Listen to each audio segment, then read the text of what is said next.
Hello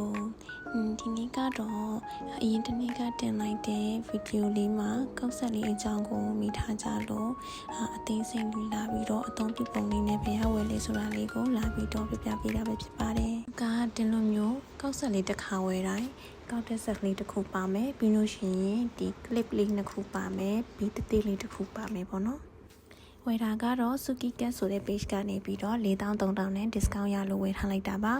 အောက်ဆုံးကခလုတ်ကလေးကတော့အပိတ်ဖွင့်ဖြစ်ပြီးတော့ဖွင့်မယ်ဆိုလို့ရှိရင်သူ့ကို30စက္ကန့်လောက်ကြာအောင်ဖိထားလိုက်တာနဲ့အပေါ်မှာမီလီလင်းတာရပေါ့နော်မီလီလင်းတာနဲ့ကိုလိုချင်တဲ့အပူအချိန်ပေါ်လိုက်ပြီးတော့ညှိပြီးသုံးလို့ရပါတယ်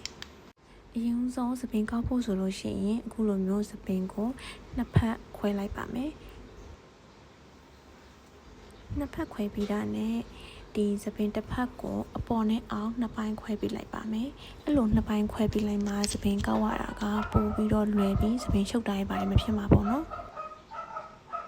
အရင်ဆုံးနေနဲ့စကောက်တော့မယ်ဆိုလို့ရှိရင်သူကအတွင်းကောက်နဲ့အပြင်ကောက်ဆိုနှစ်မျိုးရှိရပေါ့နော်အတွင်းကောက်နဲ့အပြင်ကောက်ဘယ်လိုခွဲရလဲဆိုတော့ကိုယ့်ရဲ့ဘယ်ဘက်ရှမ်းနဲ့ညာဘက်ရှမ်းဒီဟာကိုနဲ့ဒီလိုတက်ထားလိုက်ပြီဒီလိုကြည့်လိုက်ရင်ဒါဘယ်ဘက်ရှမ်းမှာရှိနေရင်ကိုကဘယ်ဘက်ရှမ်းရဲ့စပင်အတွက်အပြင်ကောက်ဒါဘယ်ဘက်ရှမ်းပေါ့နော်ညာဘက်ရှမ်းကိုကောက်မယ်ဆိုလို့ရှိရင်ကိုရဲ့အတူတူပဲရှိနေတဲ့ညာဘက်ရှမ်းခလုတ်ကအပြင်ကောက်အတွက်ညာဘက်ရှမ်းအဲ့လိုလေးအသုံးပြုလို့ရပါတယ်အခုစပင်စကောက်တော့မယ်ဆိုလို့ရှိရင်စပင်ပမာဏကိုလိုချင်တဲ့လောက်ခွဲယူပါ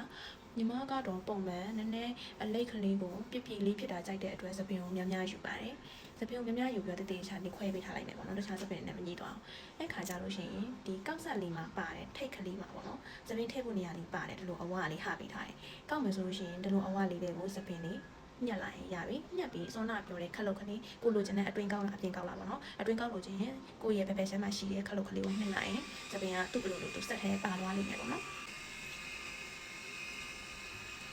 စပင်လေးကိုဆွမ်းနာလို့ပဲတည့်ရချင်းစီတက်လွှာချင်းစီလေးခွဲပြီးတော့အဲ့လိုမျိုးလိပ်ပြီးသွားမယ်ဆိုလို့ရှိရင်အဆင်ပြေပါတယ်အချိန်ကုန်တဲ့တက်တာရပေါ့နော်ဒီဆက်ကညီမကတော့ခါတိုင်းအဲ့လိုအပြင်သွားကန်ဒီမှာထားပြီးတော့ကောက်တာမျိုးဆိုလို့ရှိရင်တော့အလိပ်ကိုပြပြလေးပဲကောက်တယ်ပေါ့နော်ဒါပေမဲ့အခုလိုမျိုးမနှက်ပြန်ပြင်သွားဖို့အတွက်ဒီနေ့လိုနေရကောက်ထားရဲဆိုလို့ရှိရင်တော့အလိပ်ကိုကြီးလေးနဲ့ပို့လိပ်အောင်လို့စက္ကန့်20 30လောက်ကြာကြာလေးလိပ်ဖြစ်တယ်ပေါ့နော်အဲ့ဒါမှနောက်နေ့အထိအကောက်ကလေးရခံတယ်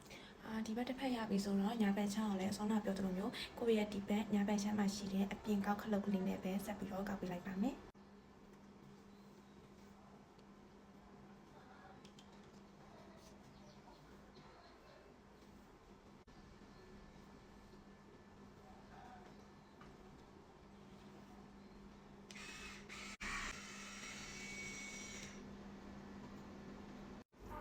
hair oil အတွက်ကူကကြတော့ R3 ရဲ့ Argan hair oil ကိုပဲသုံးပါတယ်ဒီမကောက်ခင်မှာလည်းသူ့ကို2ပတ်လောက်ညှစ်ပေးတယ်ကောက်ပြီးတဲ့အခါမှာလည်း1ပတ်လောက်ညှစ်ပြီးတော့ထပ်သုံးပေးပါတယ် hair oil လေးသုံးပြီးတဲ့အခါမှာတော့သူ့ကိုဒီလိုလက်ကလေးနဲ့စုပ်ပြီးတော့အပေါ်ကိုကောက်သားလေးတွေပြန်ပြီးတော့လိပ်ပေးတာက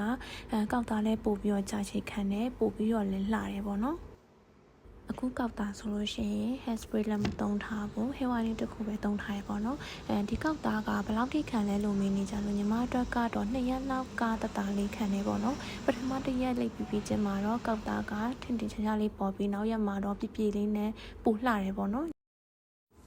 အားလုံးပဲကြည့်ပေးကြလို့ကျေးဇူးပါမသိတာရှိရင်လည်းသိစိတ်လာမိလို့ရပါတယ်နော်တတား